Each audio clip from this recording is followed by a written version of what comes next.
Good day, business owners, entrepreneurs, thought leaders, and corporations. Welcome to the Black Business Network. My name is Henri Ward. I am your business moderator for this edition of the Black Business Network. The Black Business Network is a 24-hour business network showcasing Black businesses, business owners, entrepreneurs, and thought leaders worldwide.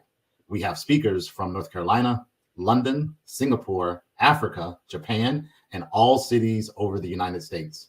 The Black Business Network is a global community sharing its business knowledge to empower, inspire, and educate businesses about business.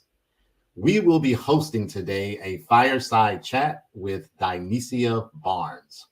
Dyniecia is a Georgia licensed master cosmetologist, IAT certified hair practitioner, and owner of Health in Hair and Wellness Hair Loss Center, where she specializes in healthy hair and scalp care, as well as transformative styling solutions for women and men experiencing hair loss. A disabled veteran of the United States Air Force, Dyniecia combined her passion for beauty with her background in information technology to build a thriving business powered by a sleek online presence, a streamlined virtual intake system, and a client-focused CRM that promotes consistent self-care and incentivizes referrals. Her tech-forward approach so impressed her clients that they began requesting her help in creating similar systems for their own businesses. This demand inspired the launch of Dyniecia Barnes Consulting and Professional Services, where she now equips other beauty professionals with the tools and knowledge to leverage technology and scale their business effectively. Dyniecia also serves as the Georgia Distribution Center for the Perfect Choice Hair Growth System, further cementing her role as leader in holistic hair restoration and wellness solutions. Through her multifaceted work, she is redefining what it means to blend beauty, wellness, and innovation. Please welcome Dyniecia Barnes. Hi, Henri. Thank you for having me. Dyniecia, so great to have you with us today. Yes, sir. It's a pleasure to be here. Absolutely. And what a wonderful business model you have. Thank you. Absolutely. Dyniecia, can you take us back to the moment you decided to transition from the military to the beauty industry? What sparked that shift? Actually, it was a book I read called 48 Days to the Work You Love. Nice. And after reading that book, I completed the questionnaire, and all things led to being a hairstylist. And I did not take it serious because as far as I knew about hairstylists didn't make a lot of money. At least not in my neighborhood and what I was seeing in my community. Sure. They had second jobs and they pretty much lived paycheck to paycheck. They worked when they needed some money, or you may not see them. And it just didn't seem stable to me. I didn't think it was possible to make a stable living as a hairstylist.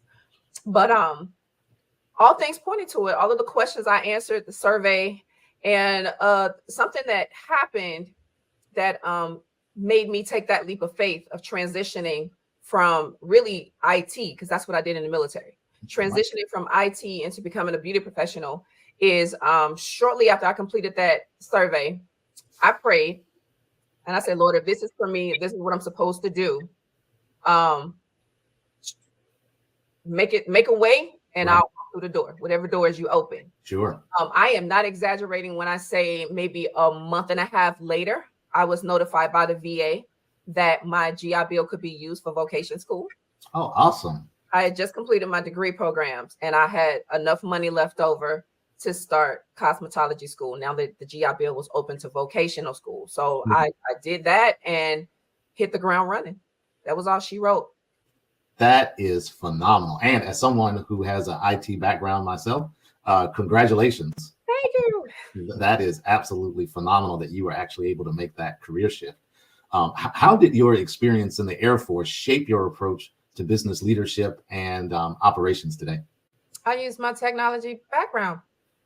In the service, I served in many positions. The type of job that I had, there were a number of different jobs. The type of the code for our job Well, there are several positions I can hold on that one job. So as a computer systems operator, I had a chance to work in the help desk. I had a chance to work in small computers. I had the chance to become a website developer. And I also had a chance to teach computers. So technology is one thing that I knew. And coming into the beauty industry, technology was everywhere. So I used it in my business to set up my online presence, to set up my onboarding system for taking in my clients. And being a solopreneur as a hairstylist, I wasn't just a hairstylist, I was a salon owner. Right. So I had accounting to do. I'm in charge of marketing. I'm in charge of budgeting. I'm in charge of operations. So I use technology to help me do that. Yeah. And streamline as many processes as possible so that I can focus on my craft. Good for you. It's definitely all about streamlining processes and using technology to help you. So, and unfortunately, a lot of business owners do not take advantage of that. So kudos to you. Yes, sir. For that. Let's stay a little bit on this professional journey. Okay. What was the initial inspiration behind founding Health in Hair and Wellness Hair Loss Center? Okay. Well, initially, I was salon joyer. That's how I started my business as a regular hairstylist. And I noticed an alarming number of women and young girls coming in with damage and many experiencing hair loss. Wow. And I mean, hair loss as early as teens. Oh, my goodness. Yeah. And as a beauty professional, we're like the front line for the public. And so we're expected to know what to do about hair and scalp problems. Sure. And I did not have a lot of knowledge about hair loss. I knew about mechanical causes of hair loss, like pulling too tight, braiding too tight, and things like that. But in situations, I was getting clients who had never had braids or who had never done weaves. Yeah. And they were experiencing hair loss like crazy. So it forced me to get into the science behind hair loss. And that led me to just how important healthy living, mental health, and your dietary health, how much of an impact that really had on the functions of the body. And hair growth is part of a function of the body. Sure, absolutely. In regards to health issues, the impact that medications can have on hair growth. Didn't think about that. The medications can just interrupt it. Learning that mental health can impact or interrupt hair growth. So in an age like where we live, where there's technology everywhere, everything is fast paced, everything's happening at the same time. We're bombarded with the news, we're bombarded with the craziness from social media, and then people got to deal with their families, and then people got to deal with themselves. We are in a chronic, stressful, just environment. That's right. And we've been in it for so long that we don't even know. And we're not making the time to do self-care and take care of ourselves. And it's not just nails and hair or getting a haircut and buying yourself something nice. Self-care is disconnecting and reconnecting with yourself, reconnecting with your own feelings, what you think, what you want to do, the things that you enjoy doing, what you eat, what you read, what you listen to. Like all of these things is part of self-care. And due to a lack of self-care, and I really think a lack of knowledge about nutrition. Sure. Some of these conditions that require the medications, you have the ability to get them under control or even heal from them. Right. And then you don't need the medication, and then you don't have this thing interrupting something that your body is naturally supposed to be able to do.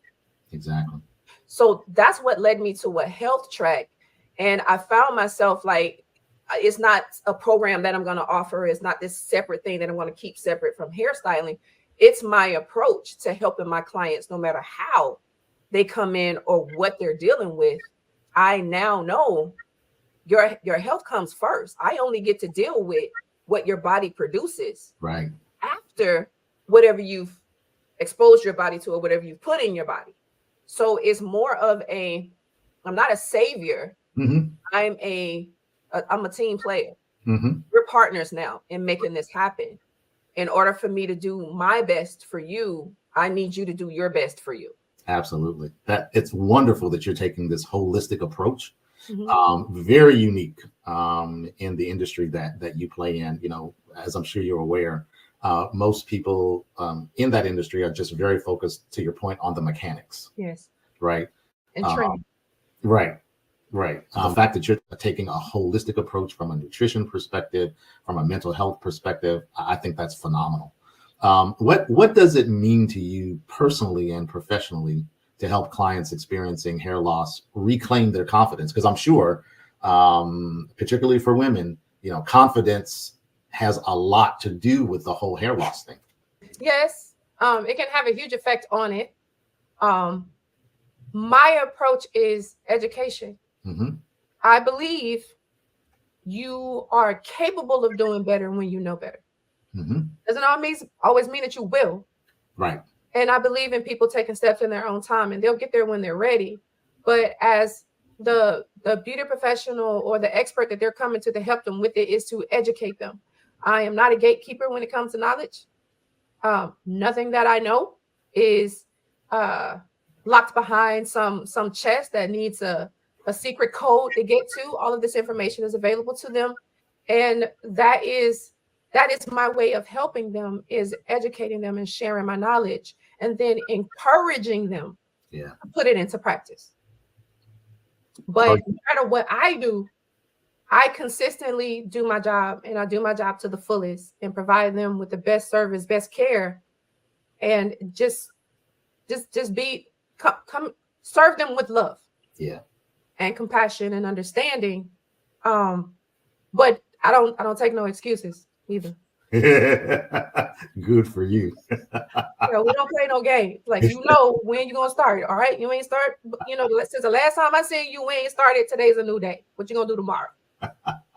That is a phenomenal approach.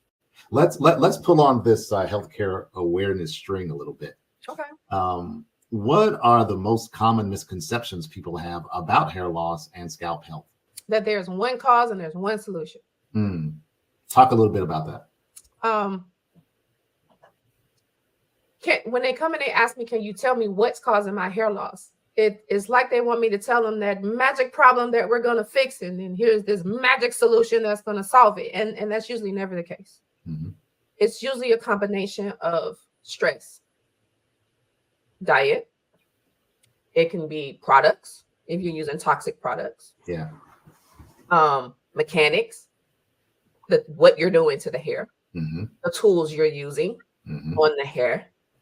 And just to define mechanics, you're talking about the process. If a person's getting a weave, how that process is actually executed. Right. Yeah. Yeah. How that's done. Mm-hmm. What else? And then usually it's never one thing. I haven't seen it where it's one thing. Mm-hmm. It's usually a combination of things. And the hair loss they're experiencing, it may be medically related. Yeah. It may be hereditary. And when I mean by hereditary, it could be in their genes, but it also could be practices that they've inherited. Sure. From their mom and grandma, just practices that's been passed down. The same with our diets. That's right. Right. We thought that diabetes and hypertension and just certain diseases Black people were just prone to get. Right. But we negated diet, the foods that we put in our body that create these conditions. That's right. That we may be more of a consumer of. That's right. And then how we prepare the food. So it's usually a combination, and how I determine that or how I work that out with the customer is through the consultation. I talk to everybody, all new clients. And if they don't want to talk to me, then I don't want to do their hair. If you don't want to have a conversation. Yeah. Good for you. I don't want to work on your hair, because if I don't know who you are, I don't know what you've been through, and I don't know what your goals are, how am I going to help you? Yeah. Yeah. Let's actually dig into that a little bit deeper. Okay. And this gets into the mechanics of how you actually operationalize your process. So in the consultation part of your business, so give us a little insight more into how you actually customize care plans for clients dealing with their different types of hair loss. I ask them a like a large amount of uncomfortable. It can be uncomfortable for some people, but very personal questions. Okay. I get in their business. I ask them about the type of foods that they're eating. I ask them about the type of diseases that they have, and I don't mean like personal, but Sure. the usual ones. Yeah. Do you have any autoimmune diseases? Yeah. Because autoimmune diseases can attack the follicles. Sure. Do you have hypertension? If you got hypertension, what medications are you taking? Right. Through research, through a consultation with another client, we got on the internet and discovered that there are certain medications that can cause hypertension. And then of those medications, it's a certain dosage when you'll start seeing hair loss. Really? If you stay under it, you may not experience hair loss. Wow. And then there are certain medications that affect certain parts of the head, not even the whole head. So I talk about any health issues that they may have, the medications that they're on. If I've never heard of it, then I have to do my research to find out if it's been reported that hair loss is a side effect of it. I ask about their lifestyle. You know, how stressed would you say you are? What do you? I'm almost like a counselor, but I need to get as much information as possible. We talk about diet, and some people are sensitive about that because they may be on the heavier side, or honestly, they just don't like their body type. They don't like their weight. Sure. I'm not picking, but it's not even about your weight. There are certain foods that can create certain conditions in the body. And even though this person over here can eat a ton of it, this may be something that your body is saying we don't like. Right. And the conditions you have is just your body's response to exposure to that particular food. You know, like an allergy. Sure. Yes, delicious, but if you eat it, you're gonna stop breathing. Like, which one you want to do? The choice is yours. Right. And I mean, it could be something as simple as not causing them pain, it's not causing them itching, but it's making you blow up. Right. Or it's increasing inflammation in the body. Right. How that inflammation is showing up, it depends person to person. Right. But if it's affecting your hair, okay, maybe we need to let this go or just make some changes. So that's just one of the aspects. And then what's happened in the past? Yeah. What have you been doing to your hair? And I may ask, well, how did your hair react to it? And they look at me kind of funny. And it's like, well, if your hair was healthy at one point and after this it became straw, sure, did it get softer, or did it seem like it stunted its growth? Like, I have to learn about the client. Right. Now, depending on what's going on with them, they may have to be escalated to where they may need blood work. They need to get some labs done. And I may need to refer them to someone who is beyond, whose work is beyond the scope of what I can do, what I can legally do at my level. Sure. But these are people who are within my network where we work together. So if the referral physician says this is what needs to be done, then I work with that physician for that client's plan. And that's what we do.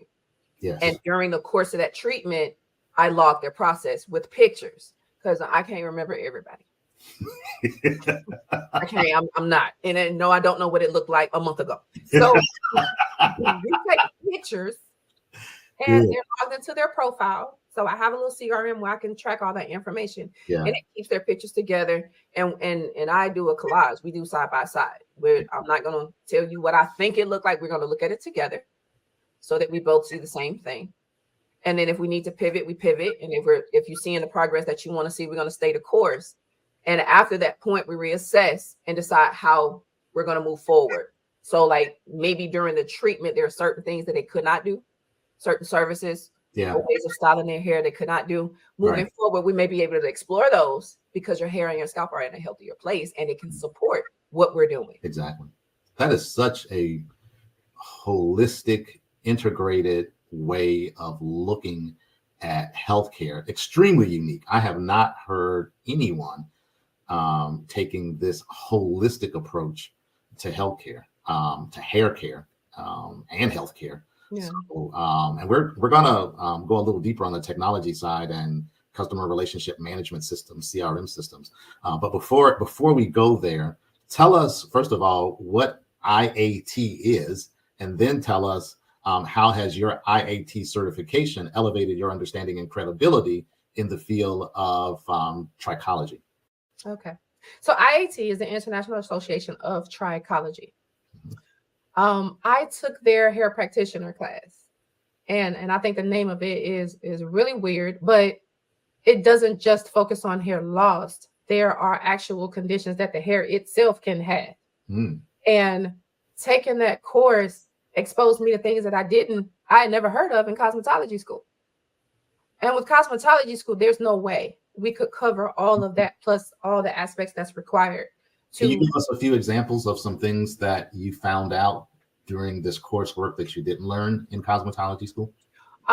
Inflammation, what inflammation looks like in the scalp. The difference between dry scalp and dandruff. The causes of certain, like other diseases of the scalp. When it's a fungus versus a bacteria. And don't ask me, I do not remember none of those medical terms. I'll have to You're doing a fine job.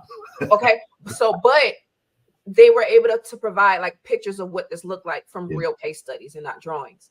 And there was the technical names for it. And then like one condition I found out that I had with my own hair. Oh, wow. Again, I don't remember the name, but it's a situation where the hair strand will pretty much tie a knot on itself.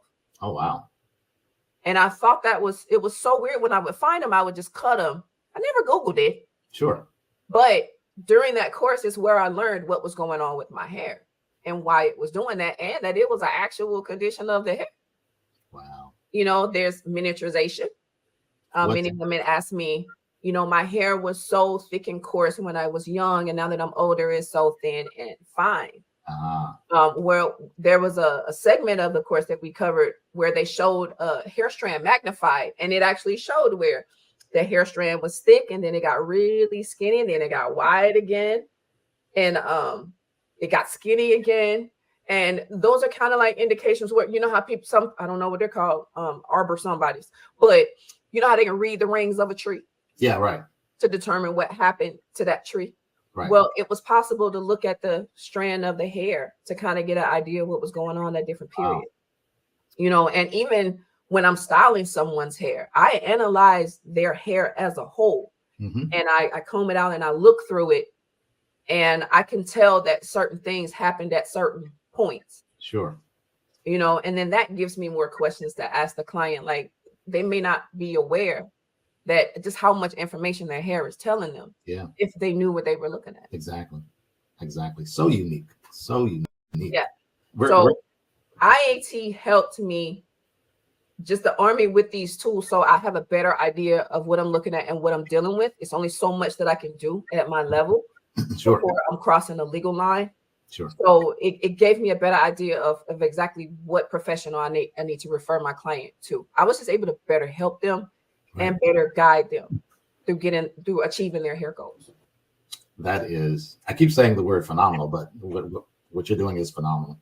Let's talk a little bit about your IT background. Okay. So how did your background in IT inform the creation of your client intake and CRM system? And for those that don't necessarily understand what a CRM system is, you may want to explain that as well. Sure. CRM is your customer relationship management system. And it is the system that you use to stay connected and engage with your customers. You can use this system for tracking their buying behavior. I use it as a way to know, to learn more about my client and what they're actually into. So when it comes to marketing, I'm not bothering them with items or services that I know don't mean anything to them or that they don't like or that they're not into. Another thing is you can track how often they come. You may find that you have some clients who are inconsistent. And you may want to encourage that, maybe the client that you want to contact to encourage more consistency, because it's also maybe the client who's experiencing problems that just doesn't seem to be resolving in a reasonable time frame. So that's what a CRM management system is. It helps you manage the relationship between you and your client. So how I use technology is, one, I didn't waste no time getting a website. And I'm gonna tell you, when I first started, what was available to the public, that thing was ugly.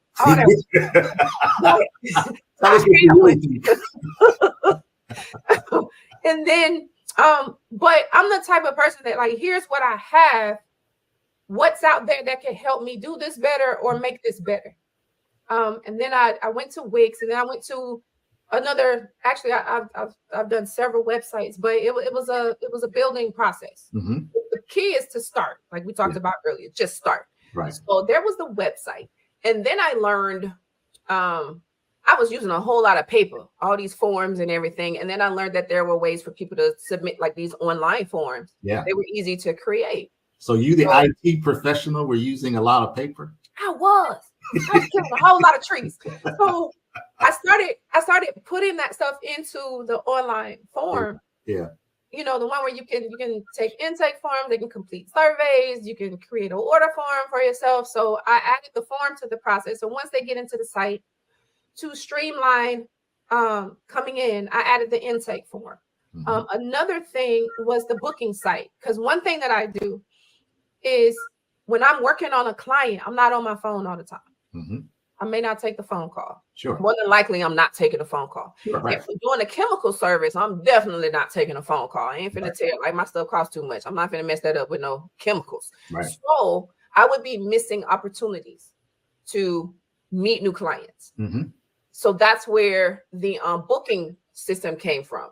So okay. I did online booking, and the part where I had the form, there was an upgrade or new feature added to where I could link the website to the intake form, and then link it direct. When they completed the form, I can link it directly to the booking site. So they come to the site, fill out the form, go right to the calendar. They've booked their appointment. They've provided me the information I needed, booked their appointment, and I haven't had to talk on the phone. I haven't even spoken to this person yet. Extremely efficient. Yes, that was great. Now, of course, I've advanced this process since then, but that was the initial working that got me how I booked my clients. Yeah. Especially being able to connect with people that I hadn't actually spoke to, like, directly, or said, "Hi, my name is, and this is what I do." Right. You know, so I would say, and then I paid for marketing. Okay. And I'm gonna tell you the real short of this. I refused to pay for marketing for probably the first 8 months of my business. Okay. And I had why is that? Huh? Why? I don't know. I was being cheap. Poor man's mentality. Just like poor man's mentality. I wasn't making much money, so I'm like, I just don't have it. I mean, when I think back on it, I sound so dumb. I don't have it right now. Not dumb. You just didn't know. Yeah. But it really was a poor man's mentality. I thought I wasn't making enough to afford marketing, but marketing is what was going to give me the traffic to be able to afford not only marketing, but some other things. Exactly. Right. And two things. This kid called me at every single appointment at the very time he said he was going to call me over the course of those 8 months. Mm-hmm. Every time this man called me, he knew something new about my business. Wow. Something new about my business. And he was showing me how what they offer, how what he offers he could. This was a marketer? To promote. Yeah. Okay. To promote what I had going on, this new thing he learned about me. So then I had this other friend who he'd been with me the whole time from the very start, actually before I even came to the idea of becoming a beauty professional. We've been friends. And we had this conversation where I was contemplating closing my business because I'm like, it's not making me any money. I might need to get a job. And he asked me this one question. He said, "Have you done absolutely everything for your business?" And in that moment, I had no response. All I could see in my head was big, bold, white letters that said no. Mm-hmm. And that kid came to mind. Like, this kid been trying to help you for 8 months now. Yeah. You haven't given him a shot. And I said it out loud. I had to admit, like, no. And he said, "I think before you shut down, I can't tell you what to do, but I think you should do that before you close the doors." And that's what I did. I followed up with that kid. I took his product. I used his product. I bought into his product. Sure. And I'll say within 1 month, I'll be honest, I went from making maybe $1,000 a month to over $4,000 by the very next month. It works. Yes. Yes, it does. And I could have kicked myself so hard in the butt, but I appreciated the lesson learned. Yeah. Because there was a lot about myself I learned. Some insecurities that I still had I needed to work through. And it was an exercise of faith. Mm-hmm. And really seeing how much because of what I had put into place, that marketing gave an opportunity for me to see it really does work. Absolutely. It really is a good thing. And from that point forward, the prayer that I had where, I want to replace my income as a computer system specialist by that next year, I had done that. Congratulations. Dyniecia, I have about 1,000 questions to ask you, but only have about 3 minutes left. So, so tell me what's next for your brand, any exciting expansions or services that you have on the horizon? Sharing my system with as many beauty professionals as possible. I believe in our segment of the beauty industry, we are some of the best beauty professionals in the game, and some of the most underpaid. And because there is a disconnect between being a hairstylist and them realizing that you are a business. That's right. And you need to conduct yourself like a business. That's right. And just because you're small doesn't mean you can't do big things. And you can have this system. And I set this system up 10 years ago. That's how long it's been working for me. Phenomenal. To the point that I was able to stop paid marketing with that particular company. I haven't done that with them in 4 years, and I haven't had to. And I'm still being found. Right. Through the use of technology. Right.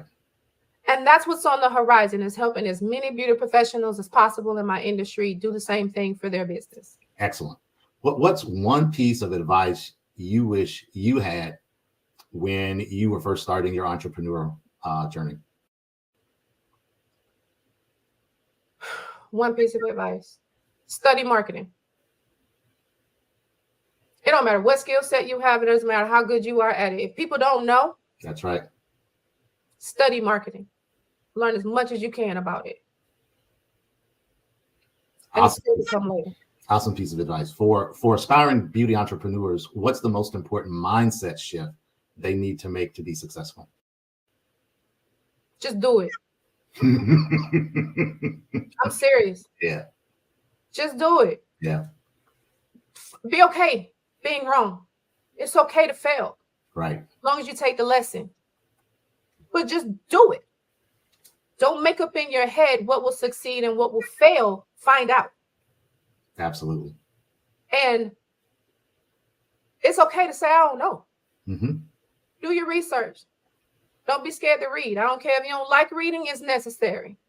It's fundamental. Read. Learn as much as you can. Right. Study your craft and study marketing. And whatever it is you want to do, do it. Absolutely. Dyniecia, for those that want to learn more about you, learn more about your business, how can they get in contact with you? They can get in contact with me by visiting Dyniecia.com. And that is Dyniecia.com. My consultant side of the business is accessible from there, as well as Health and Hair and Wellness Hair Loss Center. That is going to be the easiest, fastest way to find me. Excellent. Dyniecia Barnes, this has been an absolute pleasure speaking with you today. And remember, genius is common. I'll see you on the other side.